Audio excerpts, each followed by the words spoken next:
Good. All right. So I'm really excited tonight because we're going to be talking about a topic that I've gotten questions on a million times. There will continue to be questions as you guys get deeper into your projects. But for right now, we're going to be talking about renovations, renovation budgets, costs to the various things. We're not going to go too in depth, but I have a great outline for you to follow and things to look out for. I mean, these are going to be good guidelines as you're analyzing properties off the top, without spending too much time to really get into them. And then also going to talk about the process. Once you go into the renovation phase, what does that look like? How does that work financially, time-wise, things like that. I'm in the middle of a renovation right now on some of my properties in Virginia. It's 2 hours, or like over 2 hours away from me. So my broker is handling it as far as communication and coordination. And then the contractor, I'm getting daily updates from them so that we can stay on track. Just an example, but we're going to talk through it. And then later on, Monique recently found some properties, and I want to call the owners just to show you how I like to source and have those conversations with sellers who are doing for sale by owner. She found this one on Zillow, but there's also, obviously, as we're looking at Craigslist, that's basically what you're going to be doing, and Facebook Marketplace, things like that. So just to be comfortable calling them, we're going to wrap up with that and some Q&A. But let me pull up this presentation, and we'll get going. All right. Well, that slide did not get edited, but that's just quite all right. Let me go ahead and share my screen. Does that sound all right with you guys? Anything off the top before we get going? Nope, sounds good. All right, great. And along the way, if you have questions, please just stop me and be like, hey, Dimitri, how about this? Or that way we can address it right there. It's harder to kind of hold them all to the end. So I'm going to talk, like I'm giving a presentation, but also stop me and ask me questions. It's just fine. We'll also have a chance for more questions at the end. All right, window, entire screen. Let's go screen one.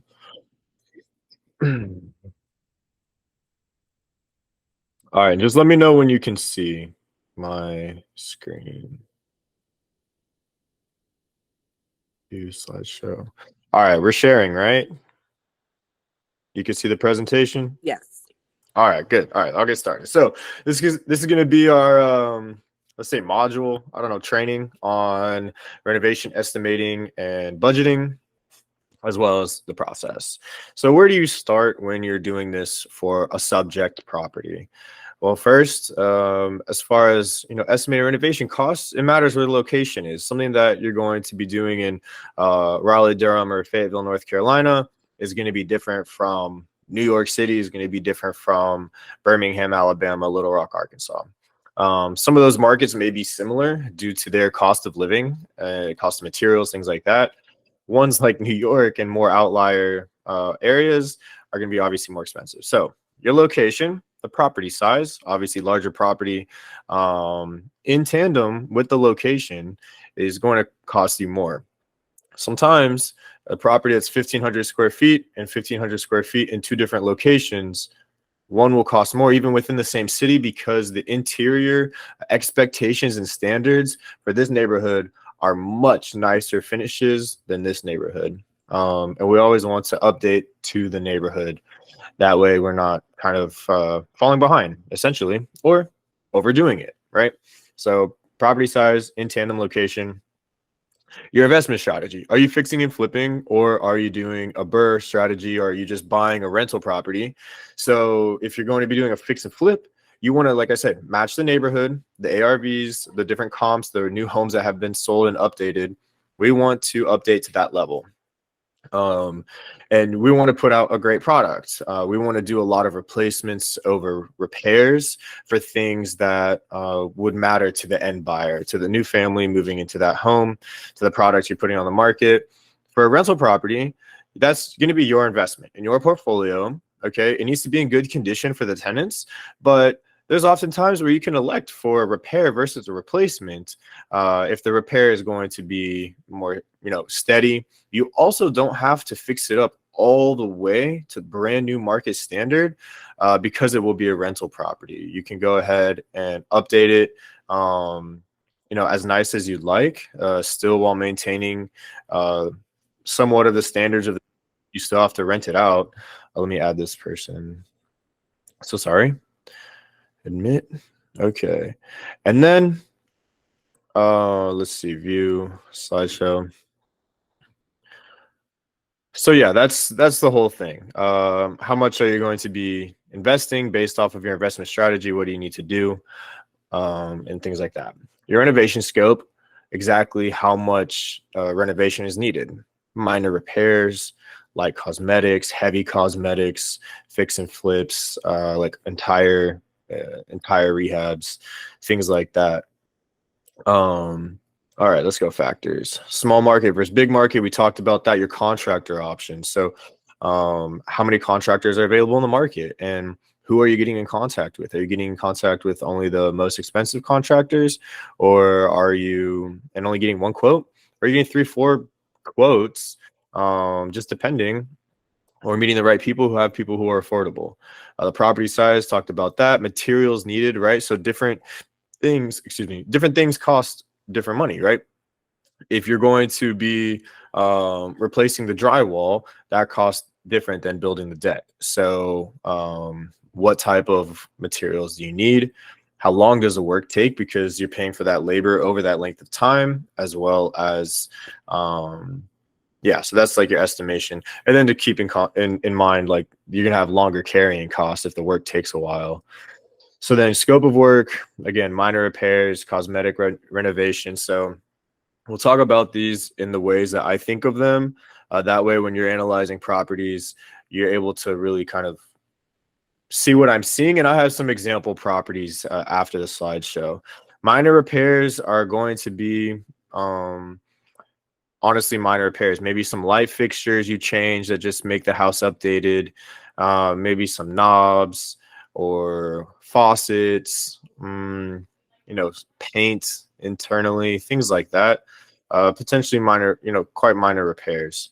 Cosmetic renovation. We're going to do like a light and a heavy cosmetics. Cosmetic means you're not moving any walls. You're not changing any type of structure or anything like that, but it's going to be paint, like what you see, right? The flooring is the paint, the fixtures, lighting, of course, toilets, bathrooms, kitchen, things like that to an extent. We're going to do light and heavy. And then I also have on here roof at $8 a square foot of the house. So if the house is 1,000 square feet, that makes the roof approximately $8,000. The siding, I don't have an exact equation for siding. Plumbing, again, same thing, because there's a lot of different plumbing factors. Electrical, same thing. And then full renovation I have here. Next is going to be my estimates as far as for what category, how much. Also, I know I'm just talking so quick. Does anybody have any questions so far? Should I have stopped? Should I stop now? Or is it pretty, you're following educational? Because I'm going to get through this part and then it'll probably spark some questions and things like that. But my example should be good too. The reason I have roof, siding, plumbing, electrical, there should also be HVAC, but when I added it, it threw off the formatting. Anyways, HVAC as well. Those items are expensive. Foundation too. Okay. But the type of remodels we're talking about doing, we're not talking about trying to do foundation necessarily. We're not talking about trying to do mainly that. Okay. And probably not siding, but it could be a factor. HVAC, plumbing, electrical, very common, very necessary for you to be confident in the flip or confident in the rental. So these are bigger expenses than full renovation. So here's going to be the formulas that we're going to go with a 15,000 square foot property. Probably 1,000 would have been easier. We're going 1,500, not 15,000, 1,500. Turnkey. Okay. This means it's really ready to go. I mean, you're going to have to do like the most minimal things in there. I still budget 3,750 because it could be 1,000. It could be 500, right? But in order to really make it rent ready perfect, a turnkey property should still have that type of budget That way you can be confident going into it, that if something were to need to get done, then you have the money set aside. Then minor repairs are going to be mm, in the range that we talked about, right? Light fixtures, some paint, doorknobs, things like that. Those materials may not cost a whole lot, but if you're paying labor to do it, that can add up, and that's where it ends up to be 7,000. I think you should have set aside about $5 a square foot for minor repairs. Light cosmetics. This is going to be again like probably painting the interior and the exterior. This is going to be replacing some flooring, maybe like in a bathroom or so. This could also be potentially replacing like vanities, toilets, things like that. Kind of light cosmetics, light fixtures, blinds or shades, right? Curtains. This isn't going too in depth with like flooring. It could be flooring, could be. Flooring is pretty expensive. It might be about half that budget. If not a little more. But at the same time, just depends on what the house needs. Next one is going to be heavy cosmetic. You're doing new appliances, new kitchen cabinets, new bathroom, new probably like shower walls, potentially bathtub. This is also going to be, you know, just different things like that. Okay. Again, I can show you with the examples. And then worse or other expensive repairs, expensive repairs being any of these or the potentially HVAC. I would say $30 a square foot. Just really depends. This isn't full gut job or trash though. This is a full renovation. I would say you need to put $40 a square foot. That's if you need to like strip down all the walls, do some electrical, plumbing, do really like a full gut job. That's going to be what I say. So I'm going to send this out, but if you're curious or you want to take a picture of this, this is going to be a very helpful slide for you to reference back to when you're analyzing properties. But again, this is going to be recorded and I'm going to send out the slideshow as well. So let's go click. Okay. Process. So the process when you're doing renovations and when you're analyzing properties is to create your own scope of work. Visually look at the house and think, okay, how are the floors? Do I need to update these floors? Does a carpet look like it's stained or is it old? Or is there a carpet in areas we don't want there to be? How do the floors look like they're cracked or bumpy? How's the paint condition? How are the kitchen cabinets? How are the bathrooms? Different things like that. There's things that you can't see necessarily, like the plumbing, which is where you either see it in person or you have an inspection done, both potentially too. Things like the roof that you would visually look at, you would ask the owner, what's the age of the roof? What's the age of the HVAC? Sometimes they know, sometimes it's unknown. And that's where you have to look, get inspected. And that's part of the real estate process. And just understand what the scope of work is. So when we say scope, what needs to get fixed and replaced, and then that's going to be the contents. Then we're going to move forward as far as how much it's going to cost. These are places where you should get your scope of work. You should get help. Like if you've never done a project before, you're a rookie, or maybe you've done a project and you just haven't done like 10 or 15. I think this is very helpful. And even the projects I've done and the projects I'm going to do for every client and for myself, I do this exact process. Pull from the listing. I ask the broker, hey, is there anything wrong with the house that might want to address and account for? I'm going to do inspections and everything, but I'd rather not be surprised. And then contractor recommendations. If you have a contractor, look at it, look at the inspection report, walk it with you, or go give you a quote once you're under contract already. Additionally, property manager recommendations. Before you have a tenant in there, you can say, hey, property management company, I want to hire you to manage this property. I'm under contract. Can you go walk it, please, and tell me what I need to do to get it rent ready? they'd be happy to, because you're about to bring them business, and the more value they can provide you, the more trust they can build. And additionally, hopefully the more properties that you end up using them for. So that's why even That getting the makes property manager out there is really helpful. Lastly, appraisal requirements. When you get a property, just depending on your purchase style, it's if you're using just a regular bank loan, they're going to do a normal appraisal, and they're going to have a list of things that the seller is required to do or give you money for in order to lend on the structure, on the house, because that's going to be their collateral, and they want it to be in certain conditions, certain criteria. um so those are also ways that you can help figure out your scope of work. um Excuse me, Dimitri. How can we find the property manager? Yeah, so finding the property manager is going to be a process of looking on Google for the area that you specifically want to have a property in, or that you do. You should find one. Usually, you can find it in your process as you're looking to buy. So, what you would do, and not Google the website, but Google Maps, like on your phone, look up on the map portion, okay, property manager. Then click and see who has the best ratings and the most ratings. For property management companies, though, they're not always going to have the best ratings.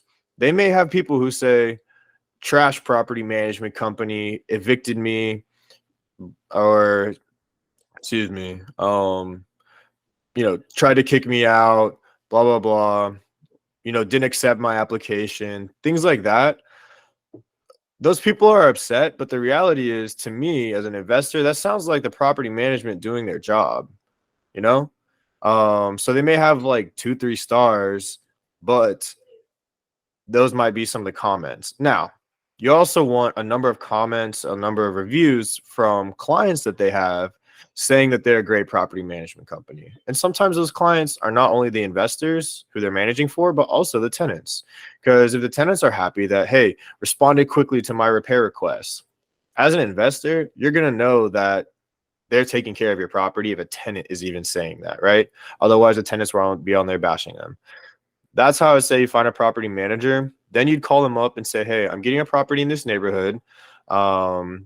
How much do you think you can rent for? That's something you can ask before you're even under contract to get to understand the market rents. I'm getting a property in this neighborhood. How much do you think it'll rent for? How much do you charge for property management? What are your processes? What are your maintenance policies? How often and what type of reports will you give me? You're going to ask them these types of questions, and then find out who is responsive, because property management companies are notorious for not being responsive. If they can't respond to you as the owner, just imagine what they're doing to the tenants, and they're getting your money, right? So that's important, is responsiveness. And secondarily, their communication, what their processes are. Do they sound professional? And not only sound it, but do all these things back them up? Just as you would check a tenant and want property management or yourself to check a tenant's background and kind of do some research on them, their pay stubs, things like that, you're going to need to do the same on your property manager. Another question you can ask them is, how big is your team?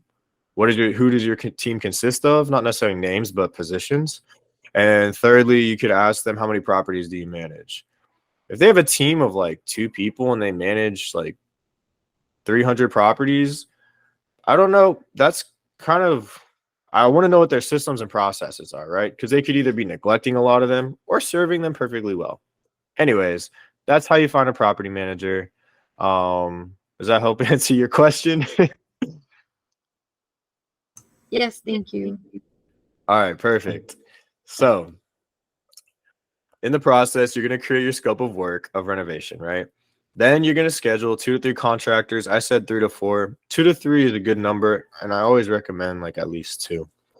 And you want them to quote the project, including materials. Some people think, oh, I'll get my own materials, it'll be cheaper. You know what? Probably, possibly. But the reality is, the contractor will be delayed for sure 100% of the time when you get your own materials. It just happens. And it may not be on, most of the deliveries. It might only be on one, but to understand what they need, order that, get that there. It's better to just have them do it because it's a headache on your part. The money you save is just not worth it because it's a headache on their part. They might charge you more for, the headache or be there longer, naturally costing you more. All right. So, yeah, they exactly. Boom. Include in your costs of the budget. Don't even play around because that's not the best use of your time. Okay, then reconfirm your project analysis and timeline. Now that you have this information from your scope of work, from the broker, from the contractor, from the appraiser, everybody, right? And you know how long the contractor is going to take, then reconfirm everything with them and go back to your original timeline. This timeline is talking about your timeline when it comes to purchase, renovation, rent, or sell, right? Then schedule or sign a clear contract with the contractor. Excuse me, sorry. That'll protect you. That'll protect them. You'll be on the same page. Communication will not get murky. Clear expectations. You can have real conversations about it and hold each other accountable if one of you is not upholding that end of the deal. Projected timeline, and that needs to be updated pretty much weekly. We need to understand what's going on and what kind of the structure is that they expect, and then the cost. You don't need to get like too crazy detailed, like, oh, what are you going to do this day? What are you going to do this day? But just say like, hey, like at what points, can be some checkpoints that we're like, hey, are we staying on target? That's all. And then cost, right? So what you're gonna do, okay, agreed. We're gonna do this work. Pay your contractor any necessary deposits. Deposits usually range from 40 to 60%. It just depends on the scope of work, the contractor, things like that. This is to buy the materials and fund the project until the project is over. Because what they do usually is a portion up front and the rest when they're done. And that will be laid out in the contract you sign. Have work begin. Yeah. Check on it every day, every other day, just saying, hey, how's it going? Hey, do you have any pictures you can send me? Some people send them automatically, others need to request. But, if you care about your project, obviously you're paying for it, that's your money. You need to check up on them. They should send you picture video updates and then complete the project and have your broker walk through if you're not nearby. But just in case, and your property manager too, right? Just to make sure that they get everything done before you send that second payment. Yeah, prior to the contractor completing, kind of like the last week, because sometimes they finish up and they want to go on to the next project. It's like pulling teeth to get them to come back, and then they come back and they're not happy. So it needs to be at the end before they're like released and allowed to go, because they can push that new project back 1-2 days, whatever, to finish yours and do it right. But if you don't catch them till they've already started, they're gonna have to finish because they're already tearing up someone else's house, most likely, or they might send 1 or 2 guys back. It's going to be on the back burners versus being proactive ahead of time. Then everything's done, sign off, you're happy, pay the contractor the remaining payments. And pretty immediately, when the work's done and you agree and it's good to go, send them payment, get them on their way, because yeah, they had that deposit, but they've already burned through that deposit and now they have to pay their crews and their expenses. That's typically how it goes. They also have, reserve funds where that's okay, but for the most part, because it's very labor intensive, just from the contractor side, I'm just saying, it's just important, right? Just take care of that and get that off your conscience, off your brain. Now we could go Q&A, then I can call, but yeah, would y'all want to do some Q&A, or do you want me to show you some examples? We can kind of stop and we can do another session of Q&A later. I'm down for examples. All right, cool. So, yeah, we'll go through these. So these are some, well, actually, no, I'll go through that later. All right, this is one in Fayetteville. It's a 3 1.5, and it is $150,000. Well, I know that 3 bedrooms can rent for anywhere from 1350 to $1,600 in Fayetteville. So you can meet the 1% rule on this one, and if you negotiate it down, or if you just bought it, you can meet the 1% rule. It's in pretty good condition. They only have 5 pictures, but um, from my understanding, because it's tenant occupied, that's why it's like that. But it probably doesn't need that much work. So this I would call. Where is our presentation slide? This one I would call between minor repairs and turnkey. So, if you're just looking for a buy and hold rental, this could be it. Obviously, we need to do some inspections and check, but overall, and the beautiful thing is once you have them under contract, you can negotiate, things like that. So that's what I would rate this one. Does that make sense to you guys? Outside looks nice. The inside looks like freshly painted. The floor case carpet, so there may be issues. It might just could use a shampooing, newer light fixtures, fair bathroom, nothing too fancy, but that fits the area. Nice backyard. We obviously don't see the kitchen. We don't see the other rooms, laundry, things like that. But that's my thoughts there. And if you set aside what, $7,000, then should be good to go. A little less because it's this property size. But anyways, next one. This one also in Fayetteville, also could meet the 1% rule, get close to it. It's at 140. I think this one would rent for probably 1,200. So not quite the 1% rule. Excuse me, Dimitri. Yeah. I'm sorry, what's the 1% rule? So the 1% rule says that you want your monthly rental rates. For example, this one to be 1,200. Let's say this house as a 2 bedroom is at $1,200 a month. Okay. You want that $1,200 a month to be to be 1% of the purchase price. So that would make us to want this house to be purchased at $120,000 because 1% of that is $1,200 a month. Do you track that?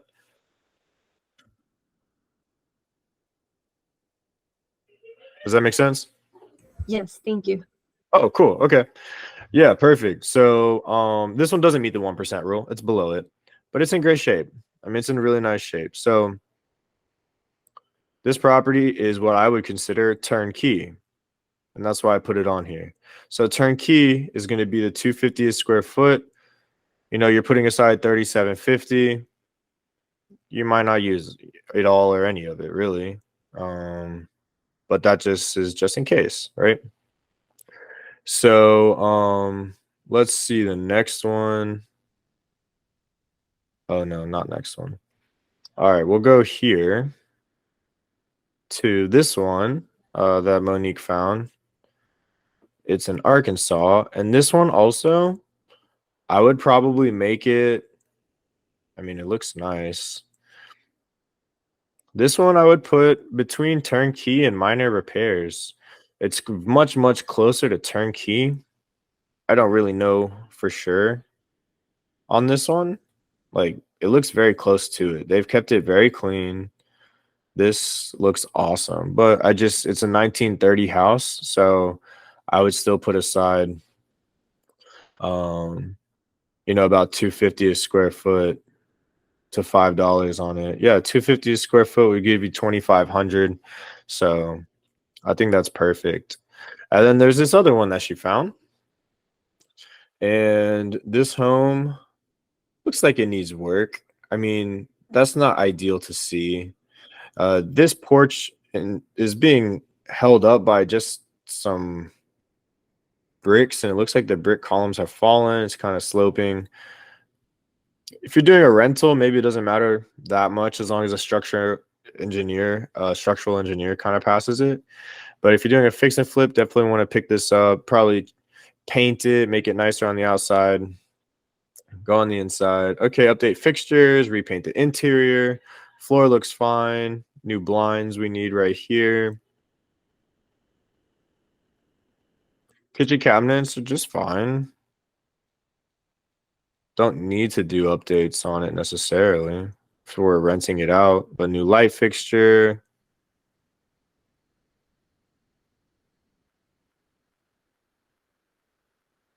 Okay. Not really sure about this bathroom. Probably do some updates to it. This bathtub looks kind of gross. Don't know if that can be cleaned or not. Light fixture, vanity, light fixtures, light fixtures. I see some darkness along the ceiling, so probably want to get those like dusted and or repainted. For repainting the walls, it'd be nice to do the ceiling as well. Not always necessary though. Washroom. Okay. So this home right here in its condition, yeah, so the exterior is also a question for me. This foundation, I see already like this crack. If you see that stair step or crack, it's not necessarily the best to see, but it's also a 1930s house. Here's the other side. So, that can potentially just be like reinforced, as long as the underneath is okay. Or, we put some foundation work in it. At this price point, it could really be all right. Fix these stairs. So after seeing all this, we're on 37 of 42. Okay, yeah, some definitely updates. Here's what I would rate this one. I would rate this one probably a literally between a light and heavy cosmetic. I would put it at 22.5 for the repairs and things like that. Oops. So, if you're going on the side on the point of you don't know for sure, I'd go heavy. Just go heavy. It's okay to be over budget. And that's just the cosmetic. And it's really actually no, it's in Arkansas. It's not gonna cost that much. I would put it light. I would put it light. Yeah, where it is in Arkansas doesn't cost that much. Or wherever here. Yeah, still Arkansas. Yeah. Doesn't cost that much to do the work. Anyways, so those are my examples. I hope that helps. I didn't have any like mega trashed, but those are pretty good. Anyways, now we can do some Q&A, and then I would love to also call some sellers.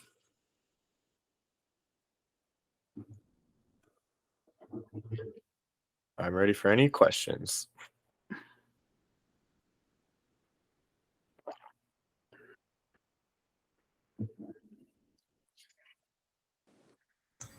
Dimitri, I have a question.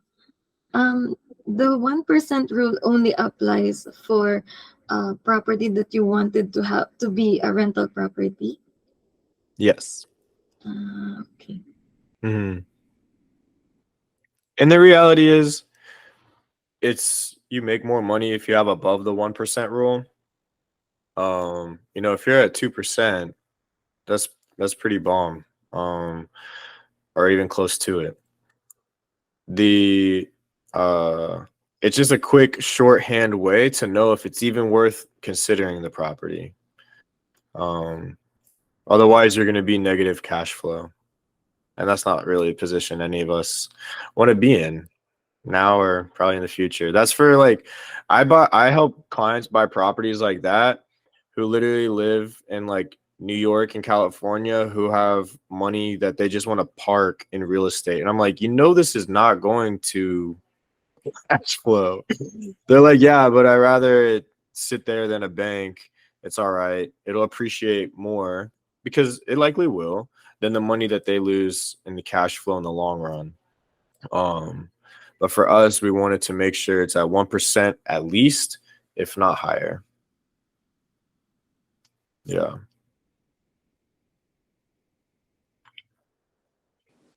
I have a question about light cosmetic to like full renovation. If you're doing any investment property, when would be an ideal scenario to do a full renovation? Is it like Yeah, I mean, in that scenario, that's when you're getting a really like old house, and it may not have to be like 1900s, but for the neighborhood that it's in, it is, just dated from It's original, and it has a lot of like issues with it. Um, it's needs like all new sheetrock, a full probably is gonna need new wiring, updated plumbing, a new roof. Um, you're asking like what type of scenario would you elect to do that? If you choose to invest in a property that's such a good deal, a lot of people do it because the numbers are so great. Um, you get it dirt cheap, you do a full renovation, even though the budget's really expensive, and then burr or flip. Other scenarios is when you're buying a property in a neighborhood that's like has new construction and things like that, and then you like are updating an older property to the level to compete with new construction.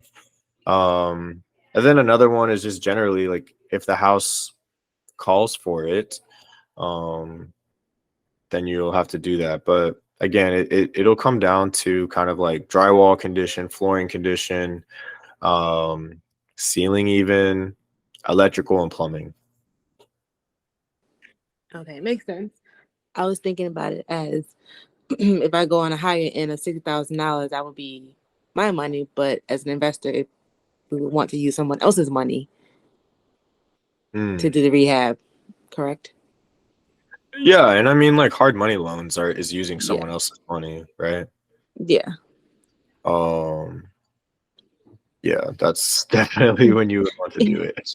yeah. Because my first thought Uh, was like, why would I spend $6,000 to fix a house? And I was like, yeah, using a hard money loan because they yeah. lend you 100% of the renovation costs. Um, or if you're in a situation where the seller will put in repair escrow the cost for you to make the repairs. Hmm.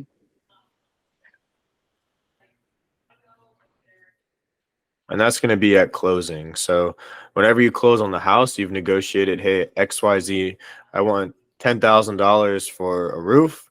And the attorney will hold that money in the account, even if you close on the property. And then after you close, you can get the work done of the roof from a contractor you select. And then the attorney will pay the contractor with the money they were holding. So you don't personally get to touch that money, but you get to use that money. Hmm. Um, Yeah, not a lot of people like know or try that. But we shall. So yeah, so that's overall. I mean, I hope that this is just like kind of like get you kick started as you're looking at properties and even just estimating the renovation budgets. Um, because that's going to be a key part. Like you guys are great at finding properties. You guys are great at, understanding the locations and the areas, the numbers. The last kind of key piece is the renovation. And, that just comes with the practice, comes with even a easy guideline like this and just a repetition. But all right, cool. Any other questions? I would love to answer. And if not, I can make a call to a seller. No? Okay. All right. I'm gonna call. I'm I'm gonna go ahead and call this seller. So I'm gonna share my screen. I'm gonna put them on speaker so you guys can hear how I do it. And I always try to have either my notes up or a what's it called? Excuse me. My notes or a pen and paper. So it's 7:45. Mm, shouldn't be too late. And if it is, we'll find out. All right, let me put this like down here. All right, so yeah, we found Monique found this property, 1930s, looks great. Um the home is for sale by owner because she found it on Zillow for sale by owner.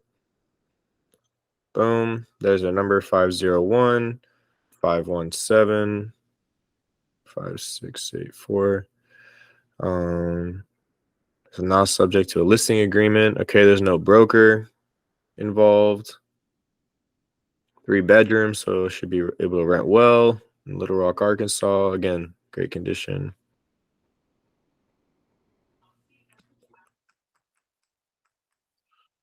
Okay. 2021 sold for 5K. Curious.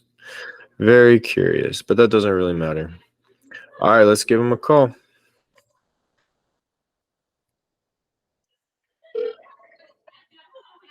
I hope you can hear it.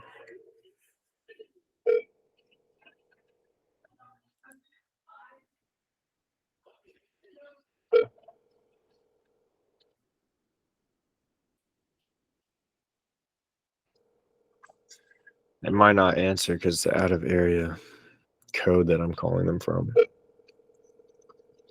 Your call has been forwarded to voicemail. The person you're trying to reach is not available. At the tone, please record your message. When you have finished recording, you may hang up.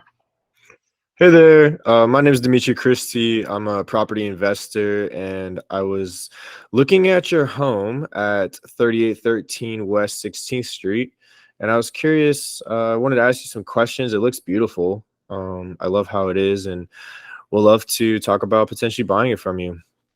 All right. Well, again, my name is Dimitri, and I would love to talk to you about the property. Hope you have a great day. My number is 919-454-1348. Love to hear from you. See you. All right. So that was that call. It was okay. But then I would text them. Some people only respond to text 501 517 5684. And I didn't feel too strong about that call. I have higher standards for myself. But the whole goal is to just get them on the phone. The whole goal is to get them talking, tell them you're interested, tell them it's a beautiful house. Hi there. My name is Dimitri, and I was interested in your 38 one. Also, they have an iPhone, which is really nice. Also, you can call in this house and do the same thing I did too if you want, just to practice. Just get this person having like 3, 4 people thinking they're all trying to buy it. But the way it looks, quite possibly there already is. Looks like a great opportunity. Um, and then get them on the phone and you talk to them about the home, why are they selling it? Um, is there anything that needs to get done? It looks like it's in great shape. Is there a tenant in there? How much would it rent for? Things like that. Do you have any offers? That's important. They may blow smoke. They may also not tell you the truth. They may also tell you, yeah, no, there's no offers right now. Or yeah, we have 3, but I'm accepting more. Different things like that. And if you're wanting to sell or finance this, you could ask them, you'd get the information first. First, I'd ask them, are you flexible on the price? Maybe. I don't know. You just got to feel it out. One day we'll do a call where I actually get someone on the phone and I'll do an example because some questions you don't want to ask just depending on their kind of like attitude, who they are. Some people you can ask them pretty much anything and it just depends. So anyways, that was my call. Just left a voicemail. This one's not for sale by owner. It's for sale by. Oh, this is definitely. Actually, I wanted to call this one because on this one it says 100% financing available. So let's see what they say. 501 529 2818. What's her name? Karen.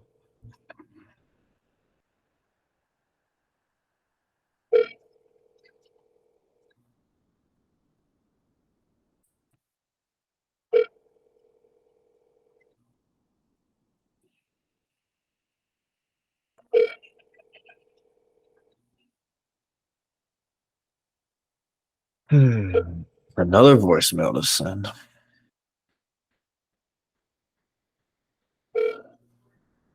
Thank you for calling. Please leave a brief detailed message, and I will return the call at my earliest convenience. Let's continue to take proper precautions. Let's remain safe and healthy. The mailbox is full and cannot accept any messages Oh at this my time. Goodbye. gosh. Goodbye to you. 501 851. Because there's another realtor on here. Let's call them. Don't know how to say their name. Anybody have an idea? Oh, maybe that's their brokerage. Yeah, that's their brokerage.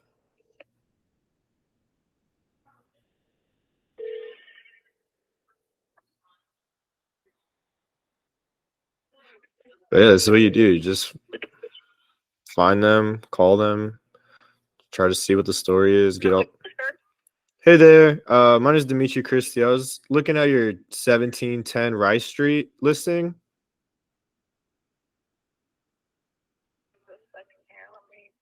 Hold on. 1710 Rice. Yes, ma'am. Little Rock. Okay. Yeah, 55,000. Yeah, it looks like it has some good bones. Nice little home. I'm looking to get a rental. But I was curious. I saw in the listing it said that there was 100% financing available for those that qualify, and I was curious what that was. If you have any idea. It's through a special mortgage company, and we can send you the information on that. Okay. But that house is being sold as is, so the seller's not going to be making any repairs or anything on that property. Oh yeah, that's no problem. I'm not afraid of making some updates and repairs. Okay. What's your cell phone number? Yes, it's 919 454 1348. 919-454-1348. Okay. Yep. I'm going to text you my contact information, and if you will send me back your email address, we can get that sent over to you. Awesome. So are you going to, are you here in Arkansas, or will you have somebody here, to look at the property, or how? Yeah, I'm looking at the pictures right now. Okay.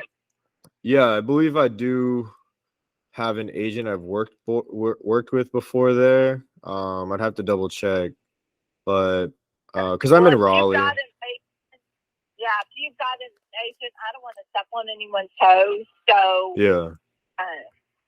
You might want to I'll send you my stuff in case you can't find that agent. But if you've got a realtor, I won't step on anyone's toes. Oh yeah, no, definitely. I just have to double check because it might have been there at Birmingham. I'm sorry, I don't remember. But Okay. no, I mean, yeah, I appreciate you answering me. I know it's almost 8 o'clock, so yeah. So would you do a dual agency scenario? Yes. Yes. So we have that is fine. Okay. We can do dual agency. That's not a problem. So I'm going to text you my information, and then you just let me know. Do you have approval with the mortgage company and everything, or do you need to get approved? Yeah, no, we have approval. I was just curious about this property and what that 100% financing was. Okay. Okay. Yeah. And I'm also a broker, and I work with a number of investors, and some are looking at the who are looking at the Little Rock area. So, I'd love to connect with you otherwise to even refer some business, if not for myself. Okay. All right. Well, perfect. Well, let me get my information over to you, and then I will get you back on that 100% financing also. Thank you. Yeah, and I wanted to cool, yeah. Would I be able to text you about some information on this property? I know it said as is and whatnot, but I'd love to ask you some more questions. Oh, the question was, do you have any offers already? Not currently, no. Okay, got it. All right, so we'll get on it, looking at it, and I'll check out your text. I'll send you my contact info, and we'll be in touch. All right, thank you. Thank you. Great to meet you. Have a great night. You too. Bye-bye. Bye. All right, cool. So if y'all just heard that, that was basically how I call agents. That's how I call sellers. and try to find out the information. On this one, she said, okay, I'll need to text you the 100% financing. So once I get that, then I'll see what that's about. That's pretty crazy. Um, it's going to be as is, no disclosures. But, you know, at this price point, could be a great deal. So just curious about that. Anyways, those are my examples. Do y'all have any other questions? It's about 5 minutes. 5 minutes till 9.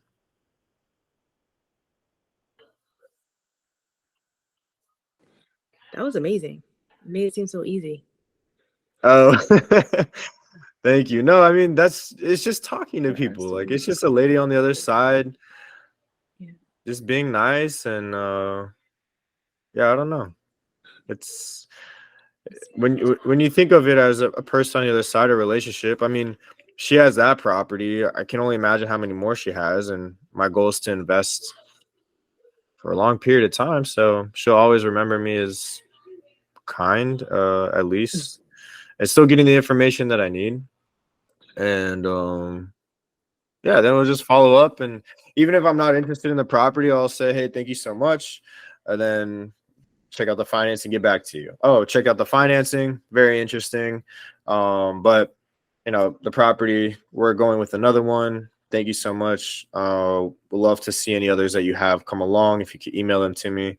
Sometimes they will, sometimes they won't. The follow up with clients who have not done a deal with you is tougher for agents to do because you may never do a deal with them. But if you check in every once in a while and you say, hey, any good deals, anything you might think I might be interested in, there's a higher chance they'll send them to you. And even if you just say, hey, how are you doing? Good to go. Those are types of follow-ups and the relationship building, especially if you're focusing on a specific market or 2-3 markets. That's very important because now I can call her and say, hey, okay, great. I want to buy this property. I'm financed, whatever. And also, this is one that could do seller financing on potentially. You could offer it. And once you build a relationship with a broker, you can do that too. If you're going to request seller financing with a broker, though, you're going to have to say that I will pay your realtor fee. Like I'll pay your commission. Because then they have no reason to do a seller financing deal. How are they going to get paid, right? They get paid when the seller gets all the money and they take the commission out of that. So if you're doing seller financing and there's a broker involved, then you'll need to say, hey, I'll pay your commission, take care of closing costs potentially, things like that. Give the seller down payments, do these terms, blah, blah, blah. But mainly, I'll pay your commission. That's just a good point that I should make. So Melissa wants to know, basically just call as an investor to get these questions going. Yeah, absolutely. Yeah. Everyone in here is an investor. Whether you've bought a property yet or not, you're an investor. That's why you're here. Once you buy one, then okay, yeah, then you're a real investor, or are you not compared to the person who has 5, like 10, whatever. You're an investor. Whether it's right now or in 6 months or 3 months or a year, like it's gonna happen. That's why we're here. But yeah, just call them. Say you're an investor, you look interested in the property.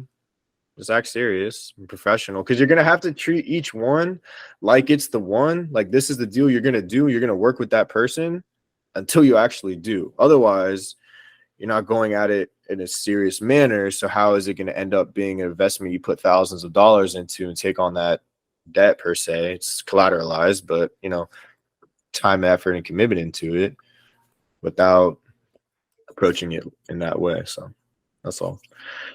But I'll get the presentation out to you guys. I'll put it in the group chat. I will also, once the recording is done, I'll get that out to you too.